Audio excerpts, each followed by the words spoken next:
Obradujte vaše ukućane na badnje veče toplom i mirisnom pogačom koju ste napravili veoma jednostavno i lako.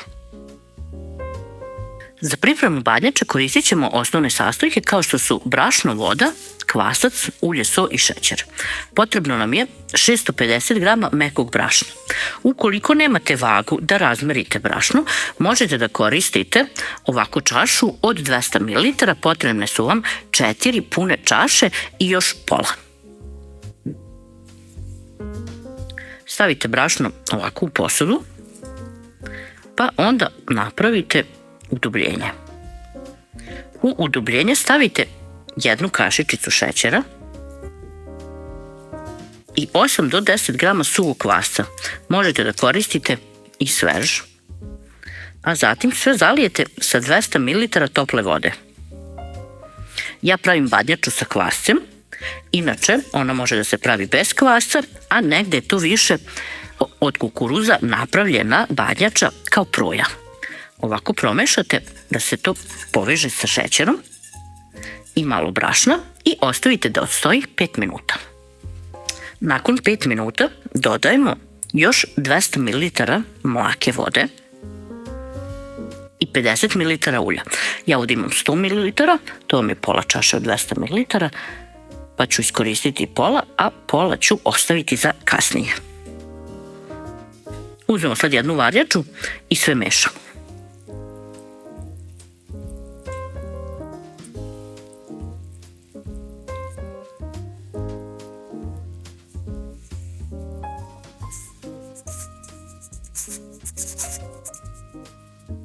Skinemo testo sa varjače, pa tek sada dodamo so, 1 kašiku soli. Navodno, gluten se bolje vezuje kada se prvo stavi šećer i kvasac, pa tek onda so. Malo ćemo sve ovo sada da premesimo, da pokupimo svo brašno iz posude. Možete ovako da ga vrtite, možete da prebacujete, kako god da je vama lakše. Ovo je obično jednostavno testo i ne može da vam ne uspe. Sad kad su se skoro ovako svi sastojci povezali i ponovo počinje da se lepi za ruke, ovako ga malo potapkate rukom, pa uzmete ono ulje koje ste ostavili sa strane, malo i ruku umočite kako vam se testo ne bi lepilo, pa ga okrenete. I sad ovako mesite dok ulje se potpuno ne ugradi u testo.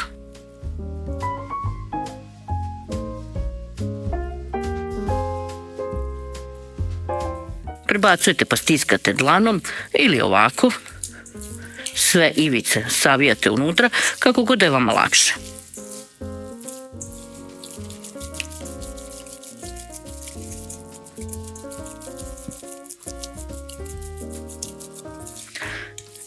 Kada smo dobili ovako testo, potapkamo ga rukom, prekrijemo krpom i ostavimo 15 minuta da odstoji.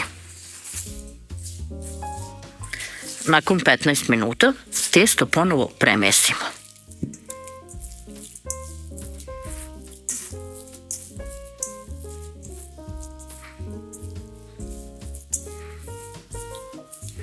Neće vam se lepiti iza ruke, a fino je mekano i jako lako se sa njim radi. Kada ga izmesite, testo treba da vam izgleda ovako. Još malo ovako ove ivice spojim unutra, zatvorim, okrenem, uvek ovako malo lagano potapkam i sad ostavljam na toplom mestu da stoji nekih 30 do 45 minuta.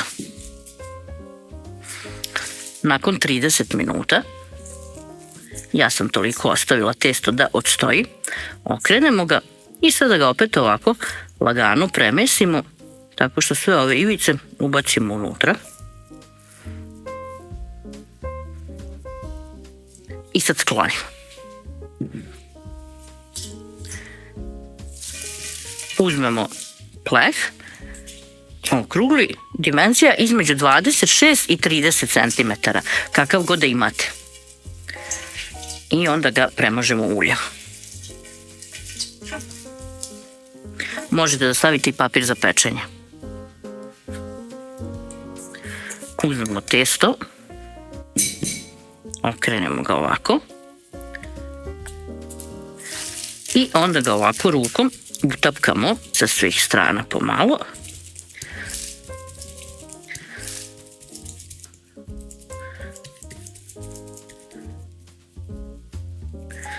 Razvučemo ovako otprilike da bude svuda jednako.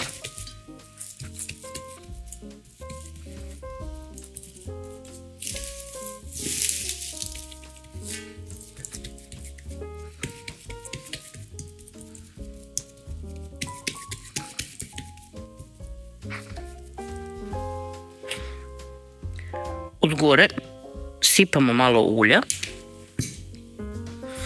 pa ovako četkicom razvučemo svuda pomalo. Ostavit ćemo sada ovo testo da naraste sat vremena, zato ga premazujemo uljem kako se ne bi osušilo.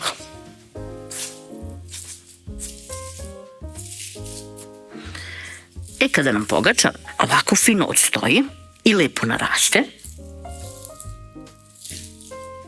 uključimo rernu da se zagreje na 200 stepeni, pa onda pogaču još malo premažemo uljem i kada se rerna zagreje, pogaču nosimo da se peče. Pogača se ispekla. Vreme pečenja je između 25 i 30 minuta, zavisi koliko pečeno volite. Ukoliko želite mekšu koricu, pogaču premažite sa malo ulja, a ukoliko želite hrskavu, ostavite samo ovako izvađenu iz rerne da se ohladi. Kada se pogača ohladi, prebacimo je na tacnu na koju ćemo je i poslužiti. Sad ću da vam pokažem koliko je ona fina i mekana. Pogledajte tu lepoticu.